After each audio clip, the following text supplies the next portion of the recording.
Hello friends, welcome to my YouTube channel. आज जो हम टॉपिक डिस्कस करने जा रहे हैं वो है हमारा क्लास 10th बायोलॉजी का chapter number 7 control and coordination. इसका सेकेंड टॉपिक हम डिस्कस करेंगे which is about the human nervous system. Previous video में हमने न्यूरॉन एंड रिफ्लेक्स सेक्शन की बात की थी। आज हम ह्यूमन का नर्वस सिस्टम, उसमें कौन कौन से डिफरेंट पार्ट्स होते हैं, कैसे क्या ब्रेन काम करता है, ये सब बात करेंगे। तो आइए स्टार्ट करते हैं। ह्यूमन नर्वस सिस्टम जो है इसको हम डिवाइड कर सकते हैं इनटू 3, CNS, PNS और ANS। फुल फॉर्म बता देते हैं।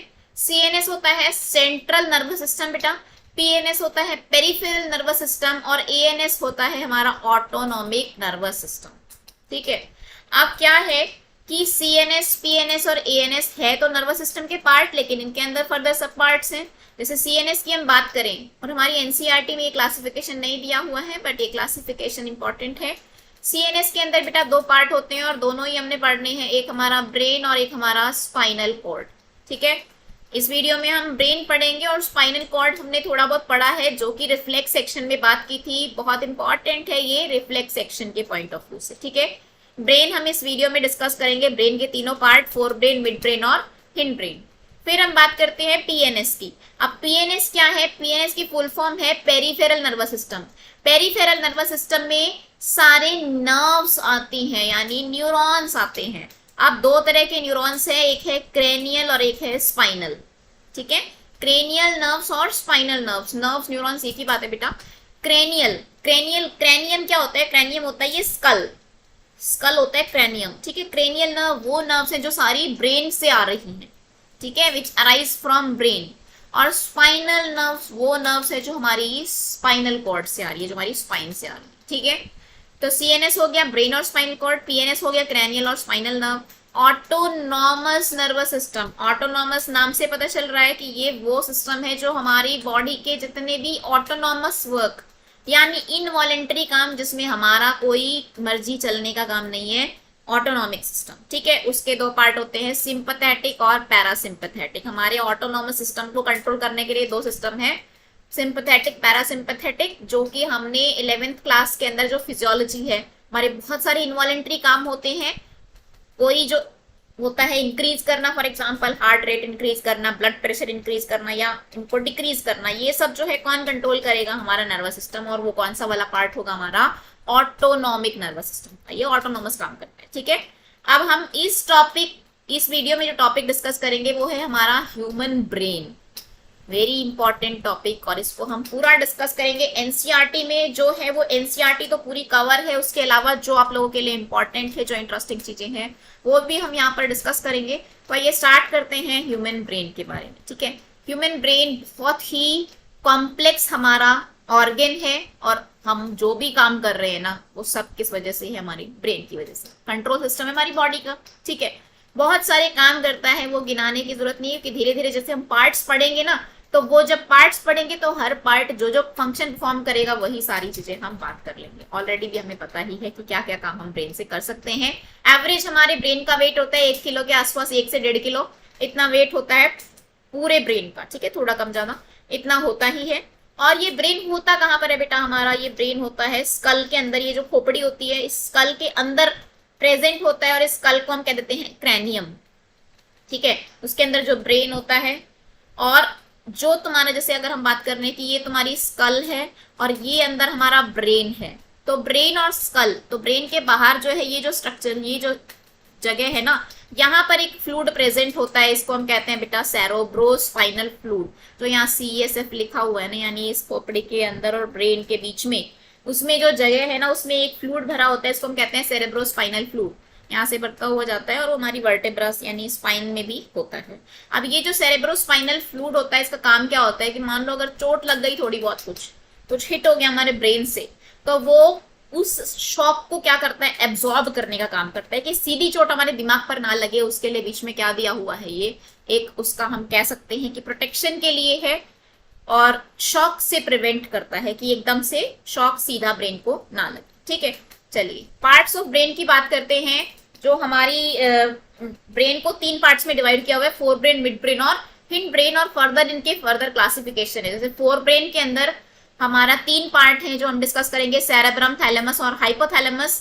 देन हम बात करेंगे मिड ब्रेन की और फिर हिंड ब्रेन जिसके अंदर सेरेबेलम, पॉन्स, मेडुला। बच्चे बहुत कंफ्यूज रहते हैं सेरेब्रम और सेरेबेलम में। एक पार्ट है फोर ब्रेन का सेरेब्रम, ठीक है, जो छोटा है, छोटा मीन्स अगर स्पेलिंग की बात करें, और सेरेबेलम जो जिसकी स्पेलिंग तो थोड़ी बड़ी है लेकिन एक डिजिट, ठीक है, एक लेटर, लेकिन वैसे जो है ये छोटा है। सबसे बड़ा अपने ब्रेन का जो पोर्शन है वो फोर ब्रेन ही है, और फोर ब्रेन में भी सबसे बड़ा जो है हमारा वो क्या है, सेरेब्रम, यानी पूरे ब्रेन का सबसे बड़ा जो पार्ट है वो क्या है, सेरेब्रम, ठीक है। हिंड ब्रेन बेटा वही है, पीछे छोटा दिमाग कहते हैं ना, और पीछे मत मारो छोटा दिमाग है, वो हिंड ब्रेन वही छोटा दिमाग है, ठीक है। चलिए बात करते हैं एक एक चीजों की, किसका क्या काम है। ये अपने ब्रेन का डायग्राम दिया हुआ है विद प्रॉपर लेबलिंग। मैं एक वीडियो नेक्स्ट डालूंगी जिसमें मैं ये बताऊंगी कि ब्रेन को कैसे ड्रॉ किया जाता है, क्योंकि ब्रेन ड्रॉ करना भी आता है और तभी आप लोग एक्सप्लेन कर पाएंगे, और कैसे इसको कितना इजीली हम बना सकते हैं वो भी हम एक वीडियो में डिस्कस करेंगे। इजीली बन जाएगा, कुछ टफ नहीं है, ठीक है।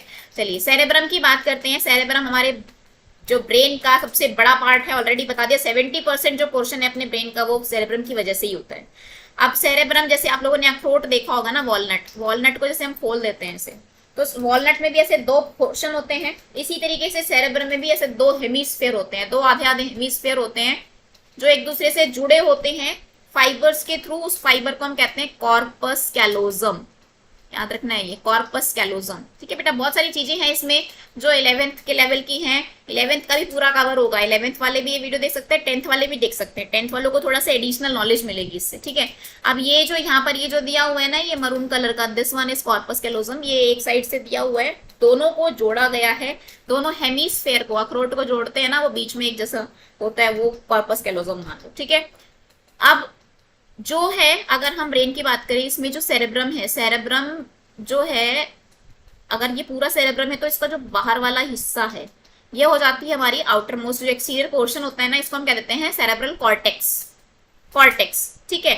दिखा देती हूँ मैं, डायग्राम में दिखाती हूँ कहाँ है कॉर्टेक्स। ये सेरेब्रल कॉर्टेक्स है बेटा, बाहर बाहर वाला जो है, ठीक है, ये सेरेब्रल कॉर्टेक्स है, ये पूरी फोर ब्रेन में सेरेब्रम है और ये सेरेब्रल कॉर्टेक्स है, ठीक है। अब सेरेब्रल कॉर्टेक्स के बारे में क्या बताने वाली हूँ मैं, कि ये जो तुमने देखा इसके अंदर ना बहुत सारी फोल्डिंग्स हैं, फोल्डिंग्स हैं, कहीं भी तुम्हारे बायो में अगर फोल्डिंग्स आती है ना, चाहे विलाई में हो चाहे एल्विलाई में हो, कहीं भी फोल्डिंग्स जहां पर भी है ना, काम क्या होता है, to increase the surface area, ठीक है। जहां भी आप लोग फोल्डिंग्स देखोगे क्वेश्चन आ जाता है कि विलाई में फोल्डिंग्स क्यों है, या एल्विलाई में ऐसा डिजिग्नेशन क्यों है, ऐसा डिजाइन क्यों है, तो उसका जो है वो जवाब यही होगा, to increase the surface area. अब जो पर्टिकुलर काम कर रहा है वो वही उसका जो है, मतलब सरफेस एरिया बढ़ेगा तो वो काम भी बढ़ जाएगा। तो इस तरीके से यहाँ पर भी क्या है, सरफेस एरिया ज्यादा है। अभी इस सरफेस एरिया में यहाँ 2 पोर्शन है, गायरी होता है, एक सेल का है बेटा। ये दोनों चीजें ना तो 10th में ना 11th में, बट जान लेते हैं।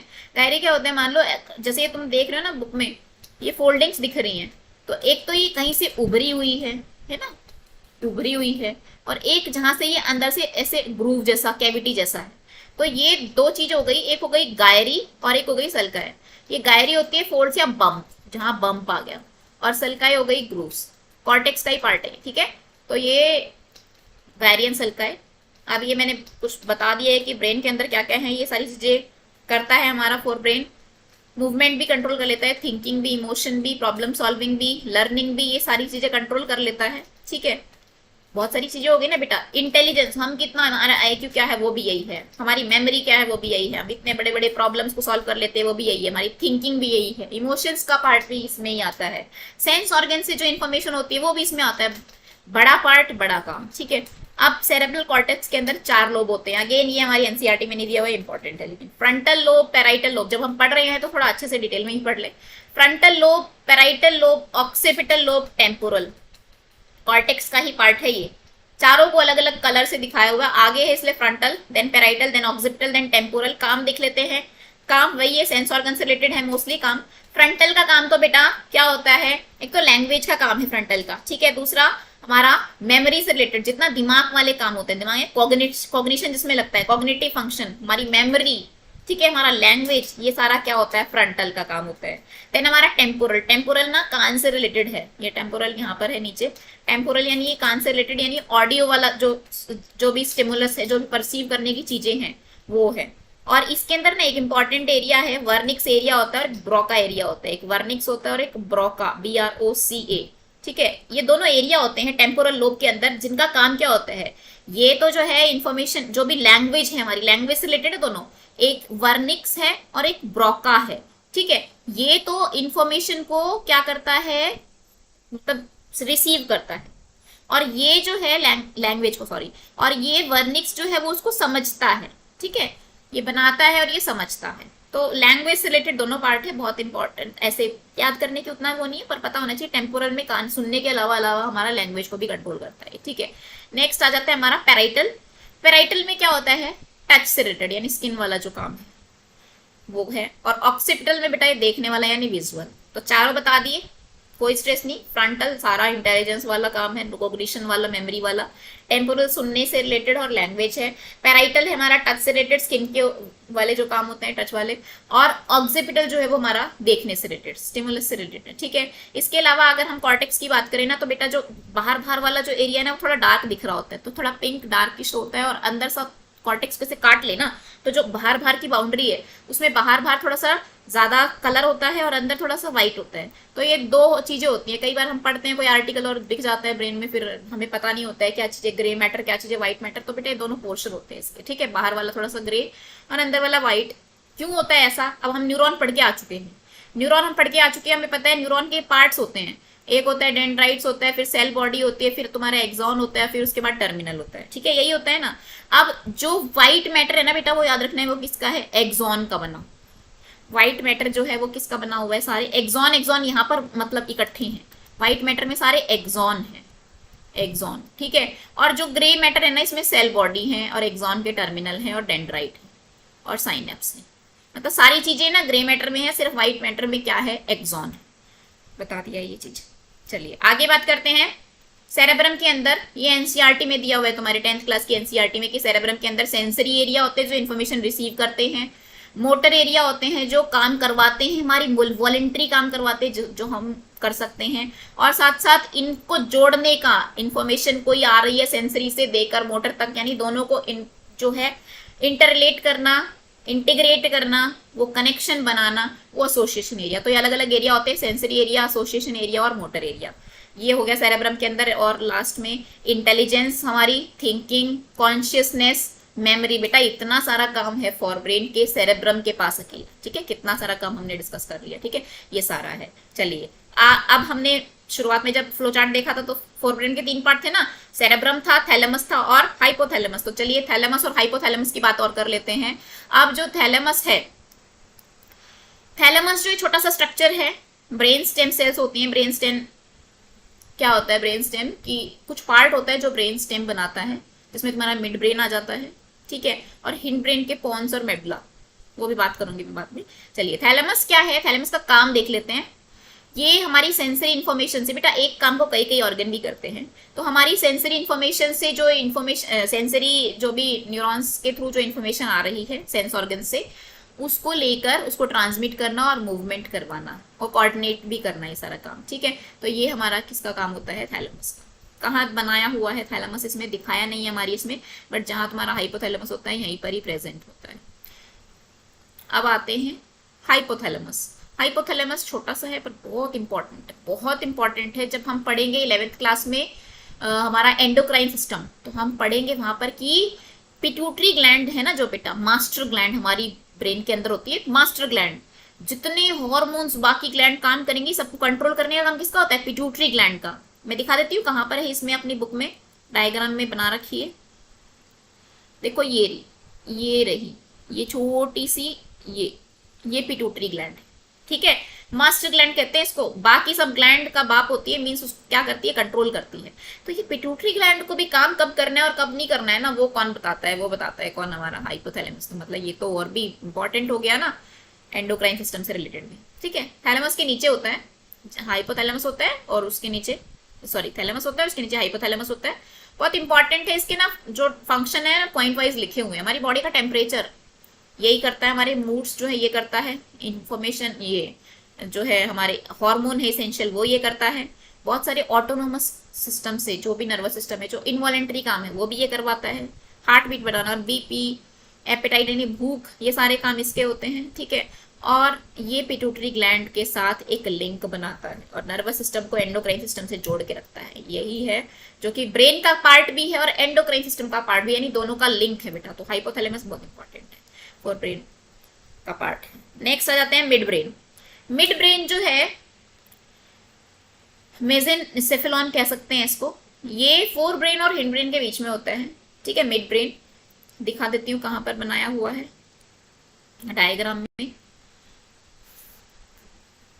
ये जो पोर्शन है ना बेटा, ये तो ऊपर वाला तुम्हारा फोर ब्रेन हो गया और ये वाला हिस्सा तुम्हारा मिड ब्रेन हो गया। ये ऊपर वाला हिस्सा तुम्हारा फोर ब्रेन हो गया, ये ठीक है। इधर वाला हिस्सा तुम्हारा मिड ब्रेन हो गया और ये जो पोर्शन है इसको मैं कलर कर देती हूँ, एक मिनट, इसको मैं किसी और कलर से कर देती हूँ। मान लो मैं इसको रेड कर देती हूँ।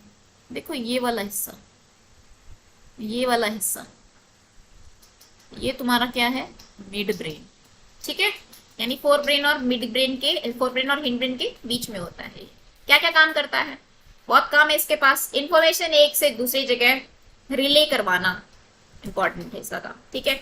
मोटर भी काम करता है पर मेनली इसका काम ना होता है रिले का। और हम कितना जगे हुए हैं, कितना ध्यान से, अलर्टनेस से जो काम कर रहे होते हैं बेटा, हमारी अलर्टनेस, अटेंटिवनेस, कॉन्शियसनेस, ये इसका काम होता है, ठीक है। हाँ, थोड़ा सा देखने और सुनने वाला काम में भी ये होता है। और हमारी बॉडी में एक इंपॉर्टेंट हार्मोन होता है, हार्मोन क्या केमिकल कह देते हैं, डोपामीन, न्यूरोट्रांसमीटर होता है। ये भी इंपॉर्टेंट होता है जो कि हमें मतलब कभी खुशी होती है या कोई मोटिवेट जब होते हैं, डोपामीन रिलीज होता है, वो भी मिड ब्रेन का ही रिलीज होने का कारण होता है, ठीक है। फिर आता है हमारा हिंड ब्रेन, रोम्बोएन्सेफेलॉन। रोम्बोएन्सेफेलॉन ये लोकेटेड होता है पोस्टीरियर, पीछे की साइड। फोर ब्रेन एंटीरियर, वो पोस्टीरियर, छोटा दिमाग कहते हैं ना, पीछे प्रेजेंट होता है। बहुत सारे काम है, 3 पार्ट है हमारे, पॉन्स, सेरेबेलम और मेडुला। ये जो पेड़ जैसा दिख रहा है तुमको, ये वाला पेड़ जैसा, ये सेरेबेलम है, ये सेरेबेलम है, ये यहाँ पर, ये देखो ये, ठीक है। छोटा सा पेड़ जो दिख रहा है, छोटा दिमाग, सेरेबेलम, लिटिल ब्रेन, सेरेबेलम है। उसके बाद ये जो हिस्सा है, ये वाला, ये फूला फूला सा हिस्सा है, ये वो व्हाइट वाला दिख रहा था, ये जो है ये पॉन्स है। और इसके नीचे ये ऐसे उभरा हुआ सा, उसको हम क्या देते हैं, मेडुला, ठीक है। ये डायग्राम की टेंशन मत लो, मैं वीडियो बनाऊंगी जिसमें हम डायग्राम कैसे बनाया जाता है वो डिस्कस करेंगे और डायग्राम इजीली बन जाएगा, हमें लेबलिंग भी याद हो जाएगी इजीली, ठीक है। चलिए लास्ट पोर्शन हिंड ब्रेन को डिस्कस कर लेते हैं, सेरेबेलम। सेरेबेलम क्या है, बहुत इंपॉर्टेंट चीज सेरेबेलम की याद रखनी है, जो बैलेंसिंग एंड पोस्चर, इंपॉर्टेंट यही है इसके बारे में, बैलेंसिंग एंड पोस्चर, ये ठीक है। साइकिलिंग करना, हमारी फाइन स्किल्स जो होती हैं, ये बटन बंद करना, शू के लेस जो करना, जो फाइन मोटर स्किल होती है ना बेटा, वो इसका काम होता है। बैलेंसिंग बनाने का काम इसका होता है, ठीक है। हम लिख रहे होते हैं पेंसिल से, हम साइकिल चला रहे होते हैं, वो जो भी पोस्चर का और बैलेंसिंग का काम होता है वो सेरेबेलम का होता है। तुम्हारी एनसीईआरटी में यही लिखा होता है, मतलब एक लाइन और क्वेश्चन जो आता है वो यही यहाँ से आते हैं। उसके बाद पॉन्स रीजन, पॉन्स रीजन जो है वो एक जगह से इंफॉर्मेशन लेगा, दूसरे सारे ब्रेन तक पहुंचाए, ठीक है। एक जगह से इंफॉर्मेशन लेगा और रेस्ट ऑफ द ब्रेन तक जो पहुंचाने का काम है, वही रिले वाला जो काम है वो इसका होता है, ठीक है। और मेडुला, मेडुला क्या बहुत इंपॉर्टेंट है, इनवॉलेंट्री काम करता है मेडुला, याद रखना है ये बात। मेडुला ऑब्लोंगेटा या मेडुला लिखा होता है कहीं, ये इनवॉलेंट्री काम करता है जिसमें अपना कोई कंट्रोल नहीं है, जैसे heart rate, blood pressure, respiration, इनको थोड़ी हम बढ़ा सकते हैं, कम कर सकते हैं। तो जितने इनवॉलेंट्री ऑटोनॉमिक वर्क होते हैं ना ये वाले, वो मेडुला ऑब्लोंगेटा करता है। कुछ रिफ्लेक्सेस, हमें पता है कि रिफ्लेक्सेस वैसे स्पाइनल कॉर्ड करती है, लेकिन कुछ रिफ्लेक्सेस होते हैं हमारे, जैसे कफिंग, खांसी आना, छींक आना, कुछ चीज घटकना, वॉमिटिंग आना, ये सारी चीजें जो होती है ना, ये रिफ्लेक्सेस जो होते हैं ये मेडुला करता है। मेडुला का काम याद रखना है, सेरेबेलम का काम याद रखना है, सेरेबेलम बैलेंस, पोस्चर वगैरह, ठीक है। और मेडुला का काम जितने इनवॉलेंटरी काम होते हैं, ठीक है। तो ये हो गया हमारा हिंड ब्रेन, और मतलब मोस्टली सारी चीजें ही हमने इसमें कवर कर ली है। तो अब लास्ट तक आप लोग आ गए हो, पूरा ब्रेन हमने डिस्कस कर लिया है, उसके सारे पार्ट डिस्कस कर लिए हैं। तो जब मैं क्लास लेती हूँ ना, एक क्वेश्चन बहुत बच्चे पूछ लेते हैं, डाउट बहुत होते हैं बच्चों के, कुछ कुछ टॉपिक्स में कुछ ज्यादा ही होते हैं। तो बच्चे पूछते हैं मैम कोमा क्या है, ठीक है, कोमा वाला क्या सिचुएशन होती है, और या ब्रेन डेड वो क्या सिचुएशन होती है। तो कुछ लोगों को लगता है कि ब्रेन डेड हो गया, कोमा हो गया, सेम हो गया, बट ऐसा सेम नहीं होता बेटा, दोनों में डिफरेंस होता है। बात कर लेते हैं क्या होता है कोमा और क्या होता है ब्रेन डेड। एक मिनट लगेगी, ठीक है। अब जो कोमा वाली सिचुएशन होती है ना, उसमें ऐसा होता है कि अनकॉन्शियस स्टेज होती है। ऐसा हो गया मतलब नींद में है और सालों की नींद हो गई हो, ठीक है, अनकॉन्शियस है वो।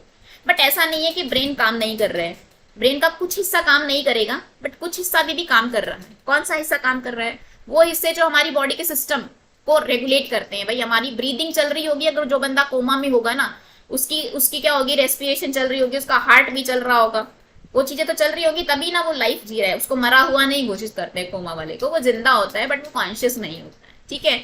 उसके कुछ पार्ट ब्रेन के एक्टिव होते हैं। हाँ ये है कि वो स्टिमुलस को रिसीव नहीं कर पा रहा होगा और उसको रिस्पॉन्स नहीं दे पा रहा होगा उसका, वो होता है कोमा। और ब्रेन डेड क्या होता है बेटा, इंपॉर्टेंट इंपॉर्टेंट मतलब बहुत लोगों के डाउट होते हैं, मतलब बच्चे मेरे से पूछते हैं, इसलिए मैंने यहाँ डिस्कस किया है कि कोमा और ब्रेन डेड क्या होते हैं।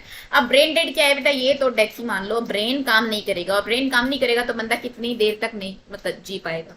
अब ब्रेन ही तो है जो बाकी सिस्टम्स को करवा रहा है, ब्रेन ने काम करना बंद कर दिया, नहीं सारे पार्ट्स ने काम करना बंद कर दिया।